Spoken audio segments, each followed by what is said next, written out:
অনেক দিন বাদে কাম্মা আর আমি বেরিয়ে পড়লাম গড়িয়াহাটের উদ্দেশ্যে। চলার পথে টুকিটাকি কিছু জিনিস কিনে সোজা গন্তব্যস্থলে গিয়ে হাজির হলাম। এটা গড়িয়াহাটের শ্রীনিকেতন। এখানে কত রকমারি শাড়ি।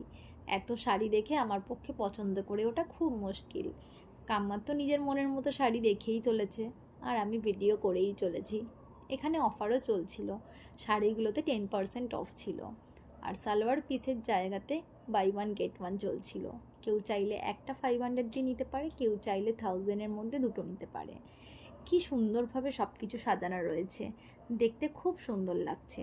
শেষমেশ কাম্মা এই শাড়িটা নেবে বলে মনস্থির করে। ততক্ষণেও আমি এই শাড়ি ওই শাড়ি দেখেই চলেছি। আর স্পেশালি আমার এই শাড়িটা বেশ পছন্দ হয়েছে। সিম্পলের ওপরে পিঙ্ক কালারের ব্লাউজ আমার বেশ ভালো লাগছিল। লাস্টে কাম্মা মাইন্ড চেঞ্জ করে এই শাড়িটা নিল। শাড়ি নেওয়ার পরে পর্যন্ত উনি অন্য শাড়ির দিকেই তাকিয়ে রয়েছেন। একবার এই শাড়ি একবার ওই শাড়ি দেখছেন। লাস্টে বিলিংও হয়ে গেছে, বাইরে বেরিয়েও এসেছি। বাইরে বেরিয়ে এসে পর্যন্ত উনি বাইরে থেকেও শাড়ি দেখে চলেছে। লাস্টে আমি বলছি, কাম্মা চলো বাড়ি চলো। বললো হ্যাঁ হ্যাঁ চল বাড়ি চল।